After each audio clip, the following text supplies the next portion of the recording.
नमस्कार, मी बापूसाहेब लांडगे जनता फाउंडेशन संस्थापक अध्यक्ष आणि आमचे सहकारी सदस्य राजेंद्र ताटे आज कराड नगर परिषद कार्यालयात मुख्याधिकारी साहेब प्रशांत वटकर साहेब यांना एक निवेदन दिलेलं आहे की मुजोर कॉलनी ऑक्सिजन पॉइंट येथे संविधान भवन व उर्दू शाळेचे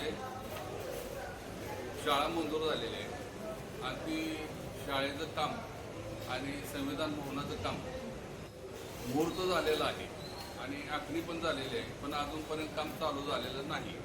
तरी आमची अशी मागणी आहे की सर्व नागरिकांना सोयीसुविधा उपलब्ध व्हावी, नागरिकांचे कार्यक्रम घेता यावे, वेगवेगळे प्रकारचे उपक्रम राबवता यावे यासाठी संविधान भवनची निर्मिती करण्यात आलेली आहे.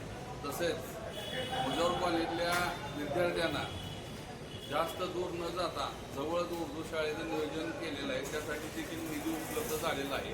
पण भूमिपूजन होऊन देखील अजून काम चालू झालेलं नाही. तरी आमची अशी मागणी आहे की संविधान भवनचं आणि उर्दू शाळेचं काम तात्काळ सुरू करण्यात यावे आणि कामाला गती द्यावी, ही आमची खास करून मागणी आहे. जेणेकरून विद्यार्थ्यांचा जो होणारा त्रास शाळा जवळ असल्यामुळं कमी होईल आणि संविधान भवन झाल्यामुळं तेथील नागरिकांना, तेथील परिसरातील सर्वांना त्या संविधान भवनाचा फायदा होऊ शकेल.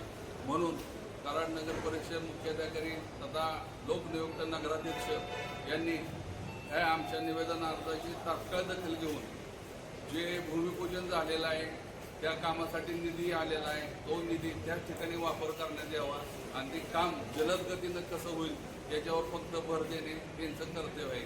जर लवकरात लवकर काम नाही चालू झालं तर जनता फाउंडेशनच्या वतीने जन आंदोलन छेडले जाईल असा इशारा आम्ही या माध्यमातून देत आहोत.